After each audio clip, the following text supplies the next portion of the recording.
Selamat pagi Bapak Ibu dan Saudara yang dikasihi Tuhan Yesus. Bertemu dengan Embun Surgawi pagi hari ini. Kita akan merenungkan firman Tuhan yang diambil dari Injil Yohanes pasal yang ke-21 ayat yang ke-5. Demikianlah bunyi firman Tuhan. Kata Yesus kepada mereka, "Hai anak-anak, adakah kamu mempunyai lauk pauk?" Jawab mereka, "Tidak ada."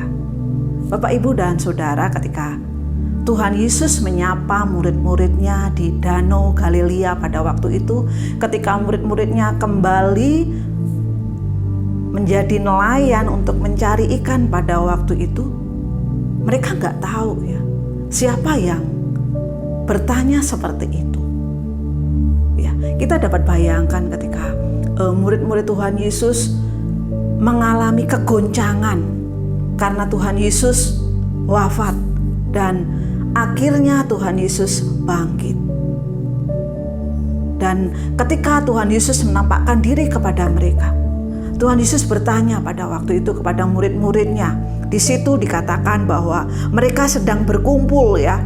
Ada Simon Petrus, Thomas, Nathanael dari Kana, kemudian Zebedius, kemudian ada Simon Petrus bertanya kepada mereka untuk mereka itu akan menangkap ikan. Dan akhirnya mereka bersama-sama menangkap ikan dengan 2 perahu. Dan ketika Tuhan Yesus datang menyapa mereka, ini menjadi kegentaran ya secara pribadi kepada mereka. Apalagi ketika Tuhan Yesus menyapa dengan kata-kata, "Hei anak-anak." Ya. Mungkin mereka merasa tidak tahu ya, tidak bisa berbuat apa-apa ya, karena sapaan yang penuh kerinduan, sapaan yang menggetarkan, sapaan yang memberikan damai. Yesus tetaplah Allah yang memperhatikan mereka. Ya, sehingga ketika murid-murid Tuhan Yesus ini di danau mencari ikan semalaman tidak mendapat apapun, Tuhan Yesus datang kepada mereka. "Tebarkanlah jalamu."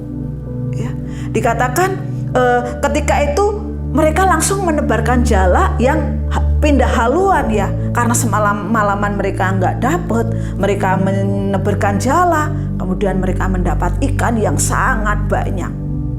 Tidak hanya itu, kita melihat bahwa Tuhan Yesus pada waktu itu bilang, "Bawalah beberapa ikan yang baru kamu tangkap itu." Karena apa? Ketika murid-muridnya Tuhan Yesus, murid-murid itu tiba di darat, mereka melihat api arang yang sudah ada. Ini sangat mengharukan buat saya. Ya, Dia adalah Allah yang begitu baik, yang memperhatikan, bukan saja mengarahkan di mana ikan-ikan itu ada, tetapi juga membawa murid-muridnya sampai akhirnya mereka makan bersama-sama dengan Tuhan Yesus. Dan di ayat yang ke-12 dikatakan, kata Yesus kepada mereka, "Marilah dan sarapanlah."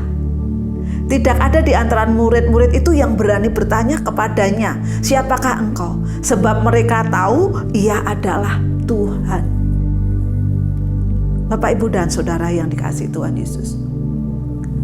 Begitu Tuhan Yesus mengasihi kita, seperti Dia mengasihi murid-muridnya ya. Sehingga apa? Dia adalah Allah yang tetap mendampingi. Dia Allah yang tetap menyediakan.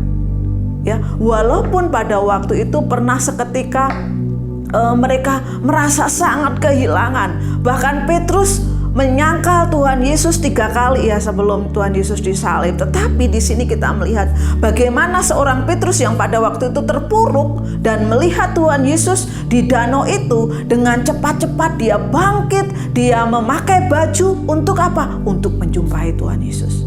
Padahal dikatakan jarak perahu satu dengan perahu yang lain itu kira-kira 200 hasta atau mungkin 60 meter. Ya, jauh ya. Tetapi dengan semangat Petrus menghampiri. Ya, dengan semangat Petrus mau datang kepada Tuhan Yesus. Pagi hari ini mari kita akan belajar. Kita punya Allah yang begitu mengasihi kita ya. Seperti lagu yang dikatakan, walau kita tidak bisa melihat tangannya, tetapi kita melihat bagaimana baik hatinya. Dan biarlah pada pagi hari ini kita diingatkan kembali kebaikan-kebaikan Tuhan Yesus yang memenuhi kebutuhan-kebutuhan kita. Dan biarlah kita tetap semangat untuk tetap setia kepada Tuhan Yesus seperti Petrus. Selamat pagi, Tuhan Yesus memberkati.